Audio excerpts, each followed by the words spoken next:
Main event? Main event. Loma. What'd you see from Lomachenko last night? Oh yeah, these are 2-hour shows, by the way. So stop rushing this. I thought it was an hour and a half. I ain't gonna lie. No, we gonna make it quick. Nah, we ain't gonna do this. We ain't gonna be here 2 hours. Did you score the fight? Didn't score the fight. Kind of eyeballed the fight.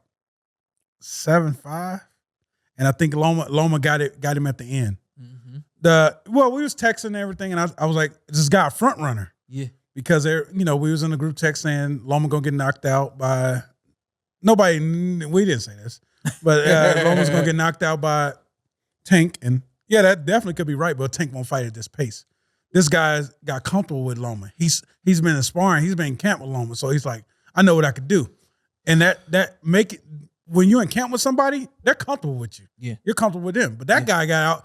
He showed up to fight. Yeah, he had a game plan. He's like, when he moves, I'm gonna move. Movement, the punches, it's just getting stuff off, and he showed energy. And he was hitting with power shots all night. But then in the championship rounds, you can see he started to drop a little bit. Super impressed with Ortiz, man. Hell yes. Yeah. Super impressed with Ortiz. I just thought that first loss of his career. Yeah. 16-1-1 now. I would love to see him in there with a guy. And an entertaining dude too. Yes. I think you continue to move him exactly the way you moving him. Yep. Don't do any more or any less just because of a loss. He gained last night. Yeah. He didn't lose. Yeah. He gained last night. Yeah. And I think probably one of the harder things to do in boxing as a fighter is kind of like accept that loss, knowing that you were so close. Accept that loss, knowing that, 1 or 2 rounds. You've been there many a times, huh? Yeah. That's one of the harder things to accept as a fighter. Yeah, and I just thought that he came out smoking.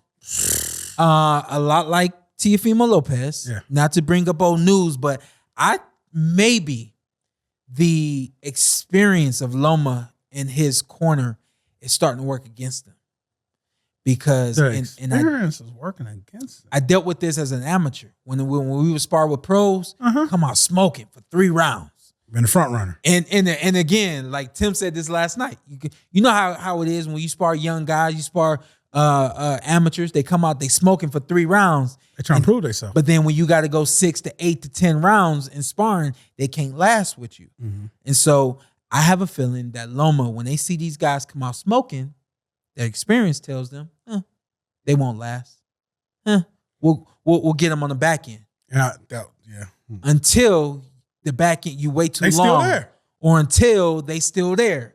This guy was almost still there. Almost. I think he just outlanded dude and ended up outworking the guy, outworking Ortiz, while Ortiz was clearly outworking him in the beginning of the fight. And I think at times I felt like the guy had the round and things like that, but Loma hit him with some big shots and hurt him. Yeah. I think 2 times in the fight. Yeah. I guess Loma don't have to finish him. I was gonna say that too. Like sometimes we don't as the audience, we don't see how effective some of these punches are. Mm-hmm. And we just know that this guy slowed down, Yeah.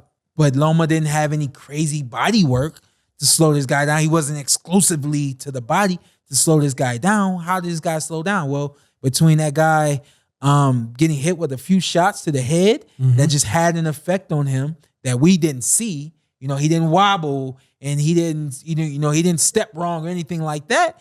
But those punches just have an effect. Yeah, it's damage. Yeah, it's just damage, And so I thought that through the 12 rounds, I thought that again, Ortiz was very sharp, had a style and pace and cadence that was really hard for Loma to catch up on and find his rhythm because of that guy. Mm-hmm. And I was really impressed. I don't think that Loma is any less of the fighter that he was a year ago or whatever the case may be. I think styles make fights. I think this guy has a really good, unique style, is very prepared.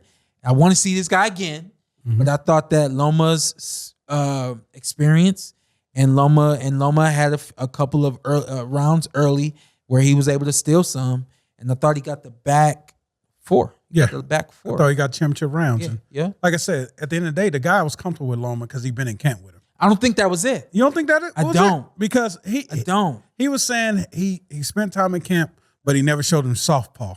Yeah. So that's when he switched southpaw. Yeah. He's like, he ain't gonna be ready for that. It worked. Yeah. It worked. I liked everything that he did. Yeah, the guy, hell of a showing last night. Yeah. And hey, man, on a good night, he can get one of them guys. And let me tell you why I'm so impressed with this dude, because you could see him and his corner thinking, working their way through. They had a game plan. High level They had fight. a game B. They got a plan B. Yeah. Plan C. And they kept tapping into That's it. what I'm talking about. Yeah. That's what I'm talking about. And that's why I was so impressed with the guy.